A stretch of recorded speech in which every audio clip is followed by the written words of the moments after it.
আসসালামু আলাইকুম দর্শক। বর্ষিয়ান রাজনীতিবিদ তোফায়েল আহমেদের কি অবস্থা?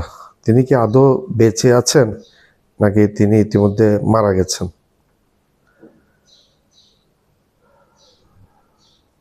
যদি তিনি মারা গিয়ে থাকেন তাহলে বর্তমানে কি অবস্থায় আছেন, কোথায় আছেন, ওনার জানাজাটা কোথায় হবে এবং দাফনটা কোথায় হবে? যদি মারা গিয়ে থাকেন, আমরা চাই না উনি মারা যাক। এই দেশের জন্য ওনাদের একটা অবদান ছিল তোফায়েল আহমেদের সাহেবের।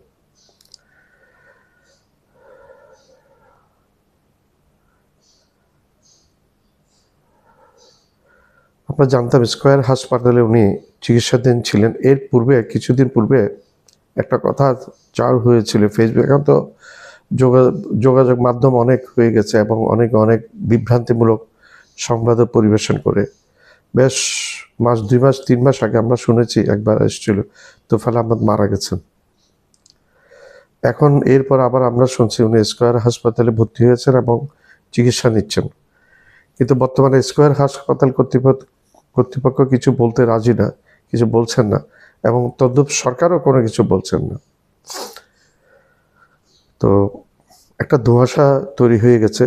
মানুষ আসলে বুঝতে পারছেন উনি কি আদৌ বেঁচে আছেন নাকি মারা গেছেন, নাকি এর পূর্বে মারা গেছেন। মারা গেলে ওনার কবরটা কোথায় দিয়েছেন।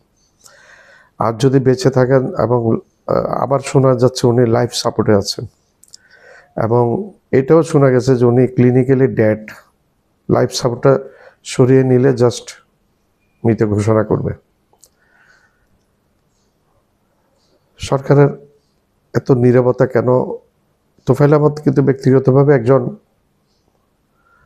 মানুষ যখন মারা যায় তিনি কিন্তু তার প্রতি মানুষের কিন্তু তেমন বিদ্বেষ আর থাকার কথা না।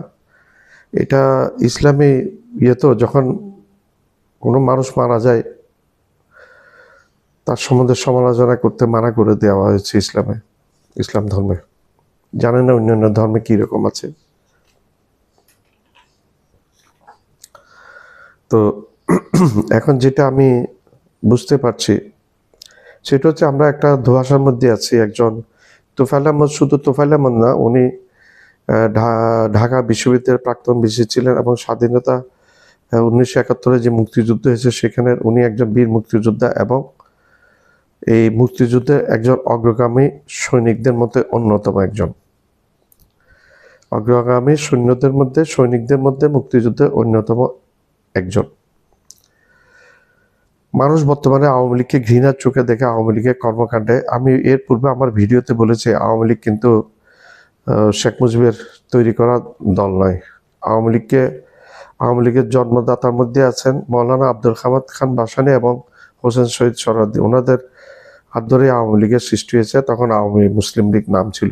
এর পরবর্তীতে এটা মুসলিম শব্দটা বাদ দিয়ে আওয়ামী লীগ নামটা ধারণ করেছে এবং যা বর্তমান আওয়ামী লীগের বর্তমানেও এখন একই নামে চলছে। তো তোফায়েল আহমেদের ব্যাপারে আসি। সরকার কেন নীরবতা পালন করছেন? সরকার তো অবশ্যই খোলাসা করা উচিত উনি কি আদৌ বেঁচে আছেন না মারা গেছেন, এবং যদি মারা গিয়ে থাকেন এবং হাসপাতালে যদি প্রিজার্ভ থাকেন তাহলে ওনার তো ডেড বডি তো সৎকার অর্থাৎ কবরস্থ করতে হবে। এটা ইসলাম ধর্মের নিয়ম অনুযায়ী। প্রত্যেকটা ধর্মের এক একটা কার্যকলাপ থাকে। হিন্দুরা শ্মশানে নিয়ে যায় পোড়ার জন্য, মুসলমানরা কবরস্থানে নিয়ে যায় দাফন করার জন্য, ইহুদি খ্রিস্টানরা কবরস্থানে নিয়ে যায় দাফন করার জন্য। এখন সরকার এই নীরবতা কি কারণে? আমরা এর পূর্বে একটা ঘটনা দেখেছি নুরা পাগলার ক্ষেত্রে। লোকজনের এত বেশি ক্ষোভ ছিল, তবে এই ক্ষোভের কারণে লোকজন নুরা পাগলার মারা যাওয়ার পরে কবর থেকে লাশটা তুলে বিভৎসভাবে জ্বালিয়ে দিয়েছে এবং ওইখানে লাঠি পেটা করেছে। জ্বালানো অবস্থায় ওইখানে লাঠি পেটা করেছে। এটা আমাদের উচিত না। একটা মৃতদেহের সাথে এইভাবে আচরণ করা, এটা কোনো ধর্ম এটাকে সাপোর্ট করে না। কোনো ধর্ম এটাকে সাপোর্ট করবে না, একটা মৃতদেহের সাথে এইভাবে অন্যায় করা। নুরা পাগলা ভাই, যদি নুরা পাগলা যদি দোষ করে থাকে, নুরা পাগলা যদি শিরক করে থাকে, নুরা পাগলা যদি নিজেকে ইমাম মেহেদী দাবি করে, ভুয়া ইমাম মেহেদী দাবি করে, এবং অন্যান্য কোনো কিছু যাই করুক না কেন নোরা পাগলা, সেটার বিচার নোরা পাগলার বিচারটা কি আপনাকে দিবে? সে শাস্তি কি আপনাকে দিবে? আপনার আমাকে কাউকে দিবে না। কুল্লু নাফসিন যায়কাতুল মউত। প্রত্যেকটা মানুষ কিন্তু মরণ আছে প্রত্যেকটা মানুষের। নোরা পাগলা চলে গেছে, তোফায়েল আহমেদের ব্যাপারে এখনো দোয়া স্বচ্ছন্ন। একদিন আমরা চলে যাব, আপনারা চলে যাবেন, সবাই চলে যাবে। আমাদের বাপরা চলে গেছে, বাপ মা চলে গেছে, দাদা দাদি চলে গেছে, দাদা দাদিরা চলে গেছেন, ওনার দাদা দাদিরা চলে গেছেন। এইভাবে এটা একটা একটা সাইক্লিক অর্ডার, এটা চলছে। কেউ যাবে, কেউ আসবে, নতুন ভূমিষ্ঠ হবে, পুরাতনরা চলে যাবে দুনিয়া ছেড়ে। এটা একটা নর্মাল ব্যাপার। তো কেন সরকার এই ব্যাপারে কোনো একটা বিবৃতি, কোনো একটা জারি করলো না? এটা তো সরকারের দায়িত্বে পড়ে। সরকারের দায়িত্বে পড়ে। আওয়ামী লীগের কিছুদিন আগে যে মন্ত্রী মারা গেল, এটাও তো প্রকাশ হয়েছে, কিন্তু তোফায়েল আহমেদেরটা কেন এত লুকোচুরি? সরকার কি আশঙ্কা, তোফায়েল আহমেদ নাকি মারা যাবার আগে ওসিয়ত করে গেছেন। ইসলামে কিন্তু ওসিয়তটা খুব বড় করে দেখা হয়। একজন মৃত ব্যক্তি মারা যাওয়ার আগে উনি যদি কোনো কিছু বলে যান যে আমাকে অমুক জায়গায় দাফন করবেন, তাহলে সেটাকে মূল্য দেওয়া হয় ইসলাম ধর্মে। উনি নাকি মারা যাওয়ার আগে ওসিয়ত করে গেছেন ওনাকে ওনার গ্রামের বাড়িতে দাফন করার জন্য বলাতে। এখন সরকার, উনি যদি লাইফ সাপোর্টে থাকেন, তাইলে হাসপাতাল কর্তৃপক্ষ কেন এবং ওনার পরিবার কেন এগুলো নিয়ে কোনো রকম বাক্য করছেন না?